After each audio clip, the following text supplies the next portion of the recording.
Hello and welcome. Thank you for joining us today. My name is Mike Whitmer. Before we get started, there's a few housekeeping items that I would like to review with you. Today's webinar was pre-recorded to accommodate schedules. As a result, we won't be able to take your questions live, at least not today. We will be culminating this series with a live Q&A webinar. So if you do have questions for our guest, you can either contact us through ncmic.com or at our 800 number, 800-247-8043. We'll take note of your question and save that for the final episode in this series, which will air on September 12th.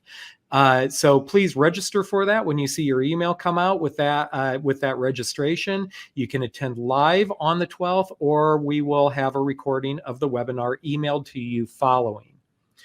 This webinar recording will be emailed to registered attendees following the program. We'll also post the recording to the resources section of ncmic.com following the broadcast. So let's go ahead and get started. This is the second of 4 special webinars we're presenting during 2024. Whether you're buying, selling, or building a practice, you're going to learn important information that's going to pay off. To help us navigate these complex waters, we've invited Crystal Missenheimer, lead broker from Progressive Practice Sales. Crystal has been our guest before, and we had such a great response that we wanted to have her back and do a series of webinars on topics of building your practice value, purchasing a practice, selling a practice. There's so many issues that we can talk with Crystal about, and this is a very popular topic, so I'm looking forward to learning much more. For this second of the 4 webinars, we're focusing on selling a practice. There are so many issues involved and things you need to be thinking about today, no matter where you are in your practice. This is so important to doctors, as many are relying on the sale of their practices to fund their retirement. So it's a really important thing. What does retirement look like for you? Well, the sale of your practice is going to be a huge determining factor. So it's important doctors understand what's involved before they put up that for sale sign. So I'm really excited to have Crystal back so that we can dig into the details of selling a practice. Crystal, welcome. Great to have you here again. Yes, thank you so much for having me back. All right, now I'm going to stop sharing my screen here. So it's just the 2 of us, and let's dive in. I'm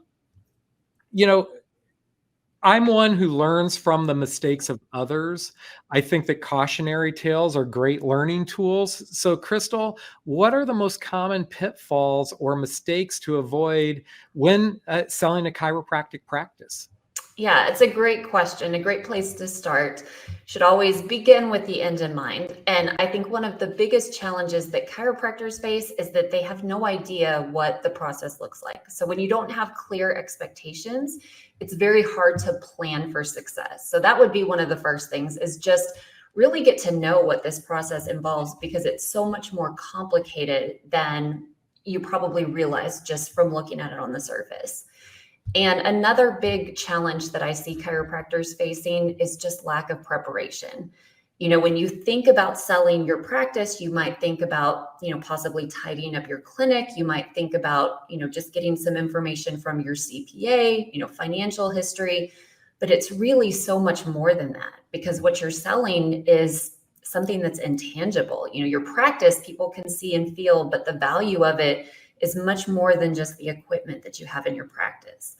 So the information about your practice history and its operations and how that all matches up with your financials and your statistics, all of that really matters for a buyer and a lender to be able to see that this is a viable investment. And that kind of preparation your CPA would never do. It's certainly not anything you've been doing over the years. And so that's one of the biggest surprises for chiropractors, is they come thinking, I am burnt out and ready to sell. And they find out that while their brain may be ready, their practice is not. Yeah. We had a very interesting conversation on the first webinar in this series on building your practice value, and that's really a career-long task. So I would refer our listeners to that first webinar in the series, because Crystal had some great advice on how to do that. And I don't want to rehash all of that here. I want to really focus on the selling process. So, timing of retirement or selling a practice for other reasons is really a personal decision with a lot of personal factors that come into play, like your health, other life goals that we'd like to accomplish, family, lots of things to consider. But Crystal, from your perspective, when's the best time to sell? Yeah, the answer to that is one that most business owners don't want to hear, especially chiropractors. And that is, the best time is usually before you're really ready. Not way before, but a little bit before. Because if you wait until the very end because you love practicing so much and you just can't bear to not keep practicing, then you're going to be practicing while you are still, possibly physically hurting. You might have to go down to part-time hours. These are really detrimental to your practice value, and you may never actually be able to recover what you lose there. Additionally, selling a practice that's on an uptrend, that is growing in profit, that's going to be much more marketable. It's going to attract more buyers. Lenders are going to like that. You're going to be able to achieve more value in that situation. So even though it's really hard to walk away during a season when the practice is growing and thriving, that's really the time when, as part of a long-term plan. Yeah. And I think that part of that too, I'm glad that you said that, the time to sell may be ahead of when you're really ready to, and, that has an emotional, impact. And, so I think that that's a great point for doctors to kind of, when they're looking long-term, start these processes soon, so that you can have as much control over this timing as possible, right? Absolutely. And just because you're selling the practice doesn't always mean you can't practice within the practice. I mean, it Sure. depends on a lot of factors, but that can really be the sweet spot for a lot of doctors that would love to step back their hours, but still remain in relationships with those patients in that practice. Absolutely. All right. So, as I've said, many doctors rely on the sale of their practice to fund their retirement. How can you find, and this all depends on having a qualified buyer. How do we find qualified buyers, that, appreciate the value of the practice? Yeah, it's a multi-step process for sure. The first thing is just to make sure that your practice is getting the right exposure in the marketplace. People are so overwhelmed with the amount of marketing now that what used to work for selling a practice, even just 5 years ago, definitely is not effective anymore. You can't just throw a couple of classified ads up on the schools and expect to really get any traction in the marketplace with that. You've got to really have a comprehensive marketing strategy. It's got to be really repetitive. You probably need a national presence because buyers are coming from all over the country, moving all over. And a lot of that marketing really needs to be paid marketing in order to cut through all of the other noise. So most people are not able to really effectively do that on their own. So really that's one of the big roles of a broker, is to make sure that your practice is getting enough exposure to bring in enough buyers so that you have choices, right? And then once there are buyers involved, it's so important to pre-qualify them early. And that's obviously a really awkward conversation for a lot of sellers to have with the buyers directly.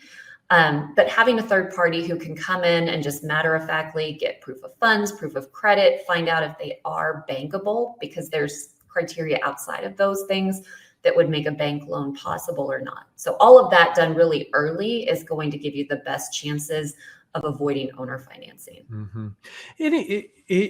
In this process where we're looking at prospective buyers, is there any consideration given to, is this doctor a good match for this practice? Is the patients that are being served in this practice, are they a good match for the doctor looking to buy? How does that work?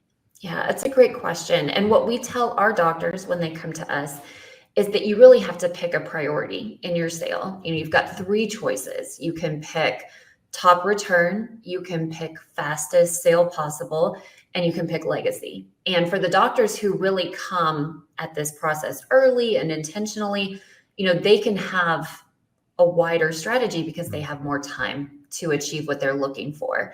But for some doctors who are in a health emergency or something like that, they just kind of have to take the fastest transaction and hope that it's going to work out. So really the best way to be able to plan for a transaction or transition that is going to be most supportive of practice legacy and the patients getting a doctor who's going to be a great fit is really just having more flexibility in your time frame. Yeah, that's interesting. I've never really thought of that. Return, time, legacy. Great takeaways. So you talked a little bit, when you were talking about potential buyers, about financing and are they bankable?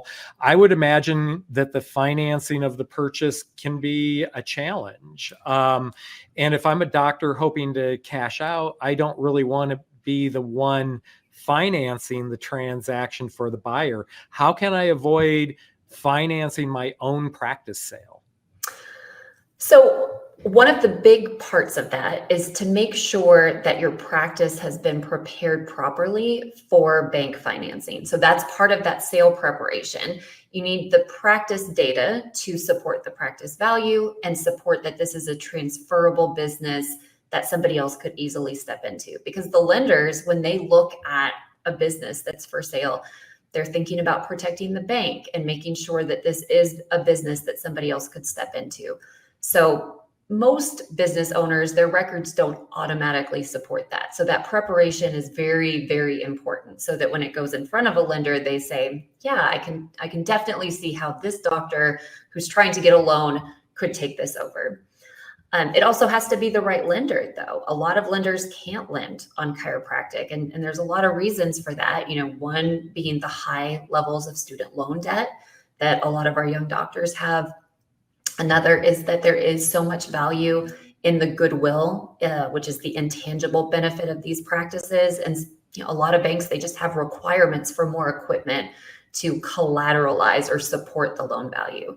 So some lenders, they're just not going to be a fit, and they never will be. And if you're just out there trying to, match a business loan to a buyer, the bank's not necessarily going to ever tell the borrower that. They're just going to say we're declining this loan, which makes the buyer think, well, maybe this isn't a viable practice for me to purchase.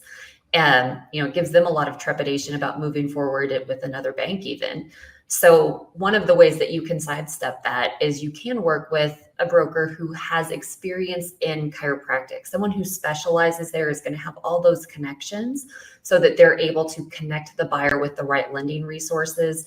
And that's really probably the biggest piece of getting out of owner financing. Yeah. Just off the top of your head, what's the lending environment these days? It kind of goes in cycles, and we, and of course, COVID impacted, lending appetites and everything like that. What's the appetite these days for lending on chiropractic for the purchase and sale of chiropractic practices?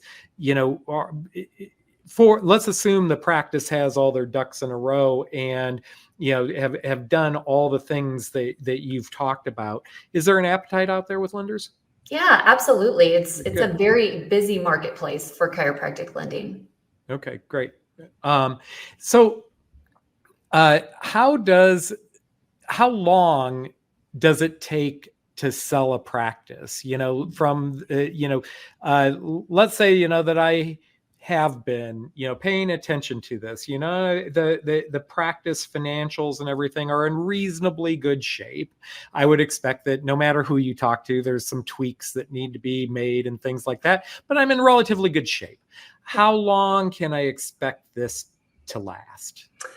The answer is surprising for most doctors. Industry-wide, the average chiropractic practice sale takes 12 to 18 months. Okay. And it's important to note that those numbers really apply to practices that are, a mainstream practice model, a widely utilized technique, and they're in a location that, would be a known location for people in that state. So as you get into more niche models and techniques and locations, which I would think of as something as more rural, out of the way, then that timeline can really expand out into the multi-year level. Okay. So there is a long runway on this. For most doctors, there are certainly exceptions to that. And, that really comes down to how well is the practice marketed? And Sure. of course, how is it valued? So there are people who sell much, much faster than that. But just as a guideline for thinking about planning, I think it's important to plan around those averages because it's much better for it to go a little bit faster than expected than to take significantly longer. Yeah.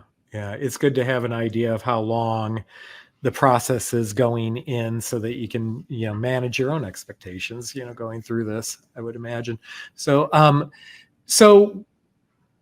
let's say that I'm practicing, I have a successful practice, I'm in my community and somebody approaches me about buying my practice, and, I know a lot of chiropractors, if this opportunity came to them, they probably wouldn't really know what to do, maybe they weren't ready to sell, and that hadn't really come up on their horizon yet, but now there's an opportunity in front of me. What should I do?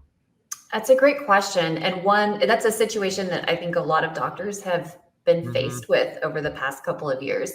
So what I would say is don't do anything quickly, right? One of the first things that you need to understand is how your practice presents in the current marketplace. So that means understanding the value of the practice, understanding what your other options might be for the practice, just so you can determine if this particular offer that's being put in front of you is a good, valid option for you to consider.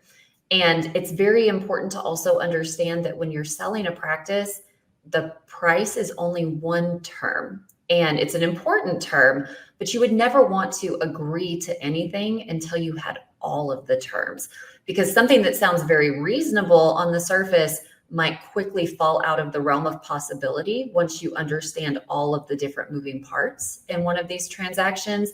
And if you sign something agreeing to particular terms, what you might find is there's actually some penalties if you decide to withdraw from that. And the way that these sales are structured, particularly if it's an investment group that's approaching you, it's not common sense necessarily. Most of these things are kind of foreign concepts to the chiropractors. And so it's easy to get into a spot of trouble with it just because it seems like it can't possibly be as complicated as it ends up being sometimes.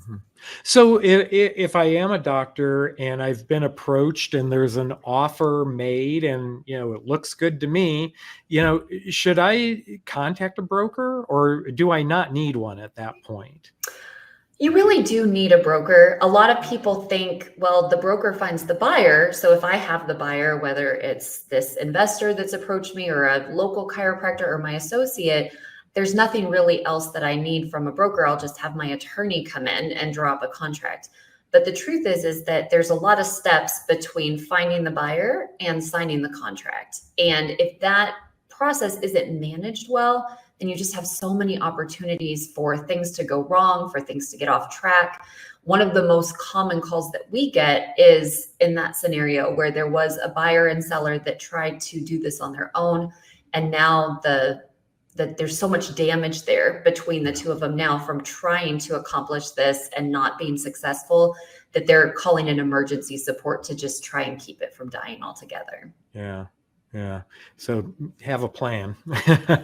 Yeah, definitely. So what are some of the legal considerations that we need to be aware of when selling a chiropractic practice? And from my position here at NCMIC, I always look through everything through the lens of risk, and the risks to the patients in that practice. So what are some of the things that we need to, have in mind, to protect ourselves, protect our patients, protect everybody that's going to be impacted by the sale of this practice? Yeah, absolutely. So one of the first things that I tell chiropractors is they need to understand how their state is going to view their sale, because this is a business sale and they may or may not own the real estate, but some states consider business sales to be real estate transactions. And so if you're trying to sell your business and the state sees it as a real estate transaction, then there are certain laws that have to be followed on how your sale is conducted and who can help you on that. And it would be very easy to get into trouble and have a misstep, but you or any of the advisors and representatives that are helping you, if that's not a known fact. So that's one of the first things that you need to understand. The next thing that I think chiropractors go wrong on with contracts is they will use a attorney or a contract that is not specifically for a chiropractic practice transition. I've seen a lot of general business contracts used for these transactions. I've seen some that are medical practice in origin, and they just don't fit well. They miss really important things. And when you miss something in a contract, what that creates is this legal gray zone. Yeah. And then there's no real way to know who's responsible or what happens in this situation.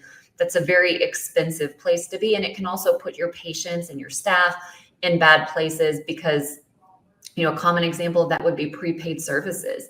If the prepaid services aren't addressed, then what happens to the patient who has prepaid services? What happens to the staff who has to deal with that when the patient comes in and wants services or a refund? And there's no real clear path on how that's going to be handled. Yeah, interesting. So you're a broker. Is specific to chiropractors.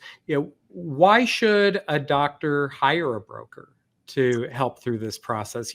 I equate this in my head to buying, selling a house. Where you can stick a sign up in the yard and for sale by owner, and possibly sell and close on that house successfully without any outside help, maybe a little legal counsel. Why is this different? Why do I need a broker in selling my practice? Yeah, it's really a good question. So I alluded to this a little bit already, but one of the biggest things that the broker does is that they manage the transaction. And because a business sale is so much more complicated than a real estate sale, it's really important to have someone who has that knowledge and background and who has been through it so many times, so that they can diagnose some of the areas where a problem could come up and create solutions when problems do arise. Now, when I tell people, this is much more complicated than a real estate transaction, sometimes that doesn't necessarily connect well. But I want you to think about, what if the house that you were selling was largely invisible, right? I mean, because that's what a business value is it's intangible. It is things like, the reputation of the clinic in the community. It's the phone number. It's the web traffic that comes with the clinic name. None of these things can really be held in their hands. You can't go and count the bedrooms, and you can't say, well, it's in this school district, so, it's going to work for us. There's so many things that just have to go on trust. And so that just creates a lot of decision points. It creates a lot of analysis, a lot of places where people are almost looking for problems. And so if you don't have someone who has the experience and can inspire the confidence and help people to navigate through this, it's very easy for things just to fall apart because there's so much uncertainty around it. Yeah. So we talked a little bit about this earlier, but I kind of want to come back to this. I know that doctors don't exit practice lightly, and and one of the primary concerns that I've heard from doctors that are retiring, that are exiting practice, is their concern for their patients. How can we ensure a smooth transition for the patients? And again, for me, there's a risk component in this. If a patient doesn't feel like the new doctor is attentive, or does things differently, and it doesn't feel the same, and all those things, how can we ensure that there's a smooth transition there? Yeah, I think it's a multi-step process to really support that. So one of the best things that you can do for a smooth transition is to have a smooth sale. So that means getting rid of the drama, making sure that everything's proceeding as planned, that everything's orderly, nobody feels, like things have gone awry. That leaves both parties arriving at the transition without all the stress and, emotions that have come from a really messy sale. Also, I think it's really important to have a transition plan in place, a very detailed one. So this starts with understanding everything that's going to be involved in a transition, walking both parties through it, talking about the best practices for handling each part of it, and coming up with an agreement on how each step is going to be handled, how the messaging is going to be handled. All of that helps patients to feel really, really secure in their current provider's recommendation of this new doctor, and having their confidence inspired in the new provider. And then finally, we work with our buyers to get on board with the idea that you really don't want to change anything in the first at least 6 months of taking over the practice. So even if that particular technique is not one that you ultimately want to be your primary technique, you need to continue on with that with the existing patient. You need to replicate what the seller's been doing with them. And then as you bring in new patients, certainly take care of them in the way that you want to practice in the future. As you build a relationship with the existing patients, you can certainly make new recommendations, and they'll be much more comfortable with following them because they have a relationship with you. But for that first 6 months, 9 months, even 12 months, keep the practice as it is so that those patients and those staff can build a connection with you before you start trying to change the things that have fundamentally been so supportive for them in the past. Yeah. One thing from a risk perspective that, we get calls on is, I'm selling or buying a practice, what about the records? You've got to keep the records. The patients in that practice, they have the expectation that there will be continuity. Yeah. And the records are part of that, and I have heard of doctors, buying a practice, stepping in and making sweeping changes, with the record keeping system and things like that. And I really like the advice that you said, don't change a thing for 6 months. That helps transition not only the doctors and the practice staff, but the patients as well. And I think the records are in there as well. So. Yeah, I agree. Okay. All right. Well, Crystal, thank you very much. This has been a fun conversation. We're going to be back with another webinar where we're going to talk about the other side of it, and that is buying the practice. So we'll stop there and we'll save the rest of the conversation for the next one. But as I said at the beginning, we are going to be doing 2 more webinars with Crystal. One is on buying a practice, and then the 4th one will be a wrap up of the series where we're going to have a live question and answer session where you can ask Crystal your questions. So keep an eye on your emails and NCMIC's resources page for more information on our upcoming programs. While on the topic of our resources, I'd like to remind you of our resources section on ncmic.com. This webinar will be posted there along with a library of past webinars on a wide variety of topics and lots of articles and information for your practice success as well. We're continually adding to our content to help you navigate daily practice and deal with challenges that you face. So please check that out. You can also keep up to date on new resources from NCMIC by following us on Facebook, LinkedIn, and Instagram. Once again, thank you, Crystal, for being with us. Always a pleasure to talk with you. Yeah, thank you again for having me. It's been fun. All right. And thanks to our listeners. Thanks for joining us, and we'll see you next time.